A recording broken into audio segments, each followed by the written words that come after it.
ഇന്നത്തെ നമ്മുടെ ഐറ്റം ഈ കാണുന്നത് ശർക്കര കൊണ്ട് ഉണ്ടാക്കിയ അടയാണ്. ഇത് ഗോതമ്പ് മാവ് വെച്ചാണ് ഉണ്ടാക്കുന്നത്. അപ്പോൾ നമുക്കതിന് വേണ്ടി 2 പീസ് ശർക്കരയാണ് ഇവിടെ എടുത്തിട്ടുള്ളത്.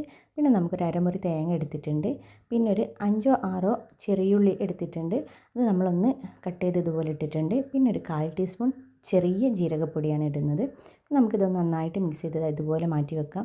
ഇനി നമുക്ക് ഗോതമ്പ് മാവ് ഉണ്ടാക്കാം. അതിന് വേണ്ടിയിട്ടൊരു 200 ഗ്രാം ഗോതമ്പ് മാവാണ് എടുത്തത്. നമ്മളൊരു 6 അടയാണ് ഉണ്ടാക്കി. അത് നിങ്ങൾ പരത്തുന്ന സൈസ് അനുസരിച്ചായിരിക്കും നമുക്ക് അട കിട്ടുന്നത്.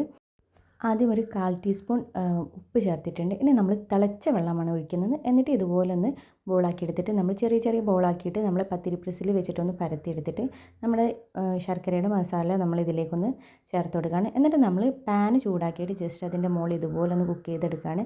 2 സൈഡും ചെറിയ തീയിലാണ് നമ്മളിതൊന്ന് ചെയ്തെടുക്കുന്നത്. ലാസ്റ്റ് ഇതുപോലെ ഒന്നും കൂടി വെച്ച് വേവിച്ചെടുക്കണം, ഇല്ലെങ്കിൽ സൈഡ് വേവില്ല.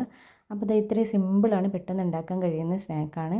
അപ്പോൾ നല്ല ടേസ്റ്റുമാണ്. അപ്പോൾ ഒന്ന് ട്രൈ ചെയ്ത് നോക്കുക എല്ലാവരും.